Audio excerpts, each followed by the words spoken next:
Hi நண்பர்களே, எல்லாருக்கும் இனிய காலை வணக்கம். எல்லோரும் எப்படி இருக்கீங்க? சாப்பிட்டீங்களா? ஒர்க்குக்கெலாம் கிளம்பிட்டீங்களா? எல்லோரும் என்ன சாப்பிட்டீங்க?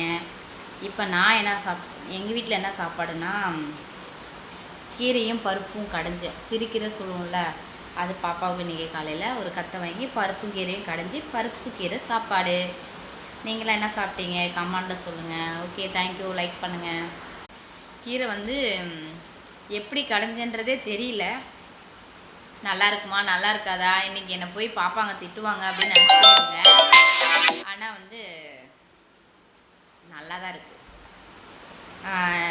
அர்ஜென்ட்டு லேட் ஆகிடுச்சி. அலாரம் வச்சது காலையில் அடித்தது, சவுண்டே வரல. அலாரம் அடித்தது அப்புறம் பார்த்தா 6:15 ஆகிடுச்சி. நாங்கள் 6:30 மணிக்கு தான் எழுந்திரிச்சோம். அதனால் அர்ஜெண்ட்டாக இன்றைக்கி சமையல். கீரை வரையா, கீரையை அலசறதுக்கே நம்ம 3-4 அலசணும். லேட்டு இன்றைக்கின்னு பார்த்து கீரை செலெக்ஷன் பண்ணிட்டேன். அதனால் லேட் ஆகிடுச்சி. எப்படி கடைஞ்சேன் என்ன பண்ணனே தெரியல. அதனால தான் வீடியோ எடுத்து போட முடியல கீரை கடையிறது எப்படின்னு. ஆனால் கரெக்டாக அதுக்கு போடுற ஜாமான்லாம் போட்டேன். கரெக்டாக தான் இருக்குது, நல்லா தான் இருக்குது. ஓகே, வாங்க கீரை சாப்பாடு சாப்பிட்லாம்.